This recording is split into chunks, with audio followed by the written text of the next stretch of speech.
Ọhaneze ndị Igbo ekenekwa m unu gbasara nkịta abịakwana m ka nsị abịa bụ onye na-enweta vidiyo ma nsị m egene kabarụ share this video because okwu anyị na-ekwu echo igwe kịta bụ okwu ogene a na-ekpu nkata n'ihu ekwu mana mma mkpu nkata n'ihu m emechi anya m wee kwuo nya bụ ihe.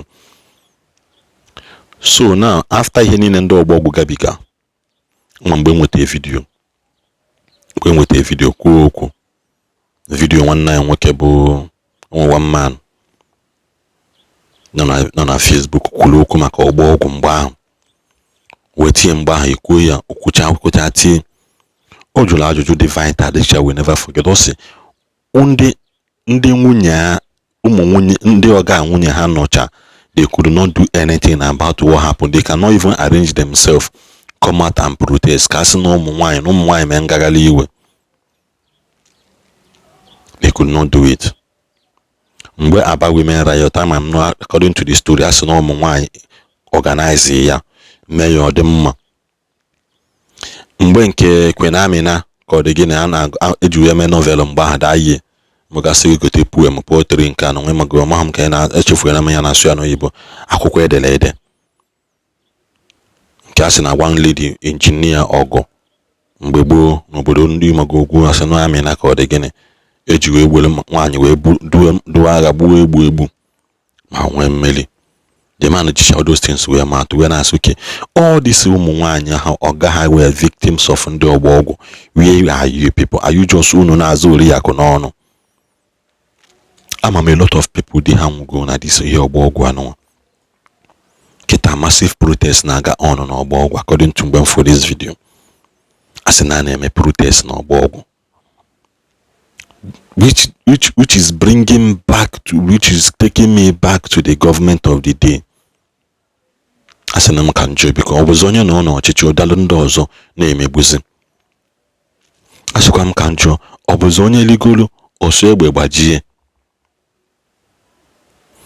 What is the protest all about? That they are going to remove the chairman and other executive bodies because now again they had related with again the current sitting governor of Anambra State. That is why they are turning deaf ears to the cry of the people. Now actually who is feeling the pain of the people. Yes, yes, he or she has been in that position. Yes, na it's just so sad and they buy. I don't know if get a snap but you never logo na Sabongeri market. Now that Sabongeri market has one of the highest dealers of fake non-human here today circulating in our market today. Mana Ogbo Ogwu yeje na Ogbo Ogwu inweta ọgwụ ahụ na-aji maka eje obodo Igbo for. Ọgwụ ahụ yenye gị na India. They brought India to Onitsha. Which brings me back to that question. Kedu onye issue certificate? Kedu onye clearly that goes? Kedu the custom officers? Kedu ndị certify ha? Kedu the NAFDAC guarantee the number to this thing? Ka ngwunu nke bụ eziokwu ọ bụrụ ọgwụ niile na nwere NAFDAC number na bụ original. Enwere ọgwụ a na-import n'obodo Igbo that runs in hundreds of thousands and millions. Ihe eji Ogbo Ogwu nweta ya. An average nwa boy nọ n'Ogbo Ogwu you mix nwologo ọgwụ ya agwọ gị malaria. Ọ ga-akwa medical school. An average nwa boy you mix ọgwụ ya bụ mix cha gị that lab ahụ na-akwaje eje do sị gị ngwa mix cha gị nwụcha ya sị gị na chi yata gije ka isi ma ifu na you nwetego onwe gị. But I don't know why in the Igbo I don't know what is all these things. Mgbe na-echu Kanu ka mmiri da ye singa Sabongeri a na-echu ka na ịbawa dem angwa mmata Kofar Adobayaro all those places mgbe ahụ ihe ejide ifu mmadụ na-ebugali ọgwụ na case onwe ha bụ ụmụ 18 like this na-ebugali ọgwụ onye doga anya na ọgwụ a na abụrụ ọgwụ na-alụ ọlụ n'ihe a bụ chọọkụ akpụrụ akpụ ti ya dị mana ịdafete ndị be ha sị na nna na-amụne na nna nke a bụ nke anyị na-amụne mana a little power ba ndị be anyị n'aka. This is still the same cry anyị na-cry towards ndị udo ga-achị ya na ndị aka udo anụ na Anambra State. A little power in the hands of a black man is like a time bomb waiting to happen. kedu ihe ndị mmadụ mere unu?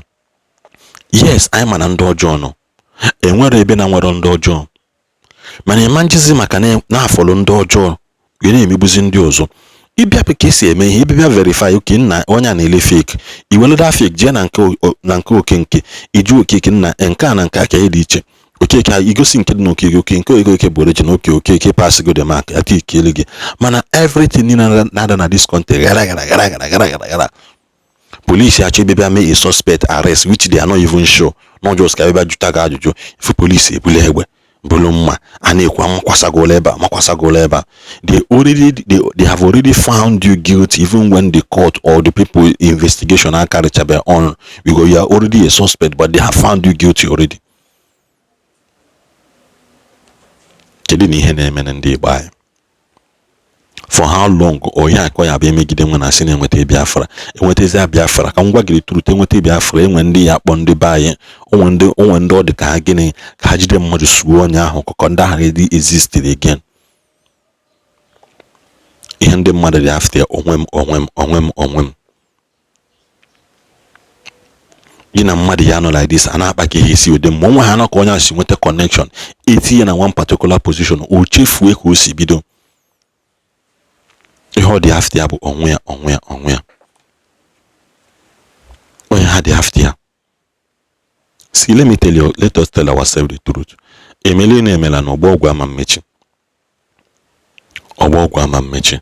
And one thing again, in the by name, one mistake in the by name, I follow this over pompous and over posting everything on social media. Learn it today. It's time to put a stop to it. It's time to put a stop to it. For some time. One video on full up the video on the full and many state and say na enwe case azụ ahịa mgbe ahụ n'ugwu Awụsa ụdị ahịa ahụ enwe case azụ ya emechikọ ya kpichikpichita azụ na dị ahịa na mmadụ na onwe ihe media. Onwe mgbe nna kwado ije, onwe mgbe nọ ugwu Awụsa ọsọ yes Jos mgbe crisis bịa daba ịmago bịa gbuo dị na nwere onye ọkada alakpute somewhere alakpute the person before ndị police a na-ama ihe na-azụgo dị ahịa onye ọbụla na ịma mmadụ na onwe ihe zụ dị ịma mmadụ na-azụla ahịa ebe and everybody are going in normal way mana azụgo ahịa ahụ zụọ ya zụmie ya ahịa ahụ gwọ elekpọ ya onye ọbụla nasa. Why are we always emphasizing on posting on social media? Ndị Ogbo Ogwu ahụ, you people also contributed to it. Oh no, when I make government amala yes na ego dị n'ụmụ ihe a, ego adị n'ụmụ ihe a, na ego dị ebe onye ihe ọma mere ọma mmechi ọnụ ya ọgwa ya gbidigbidi. I'm not saying you should not share your testimony, mana ihe ọma 10 emele gị share 1 jide 9 at least to show that it is working.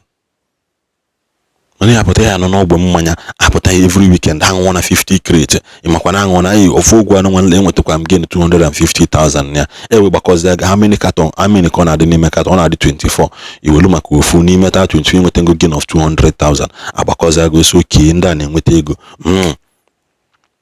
anya abalị ya anyụkwa abati ya. Can we just learn to also chịkọta onwe anyị ọnụ na mmadụ mụrụ anyị na ọ bụ ha anụmanụ mụrụ anyị because with a video and once all these protests, all these things are they should come together and the government of the day is not helping issues at all.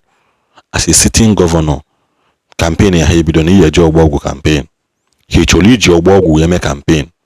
Whereby in election you may decide to make have free liberty make I will send a government let me tell you whatsoever a man so that is what he or she is going to make in a reap with. Why can't you listen to this cry? Many people are warning Ogbo Ogwu. Is it not high time I be put to a stop to all these things? Very dark man be Ogbo Ogwu. Be arrested by the mother for another video. What a shame and total disaster. According numbers on the buy.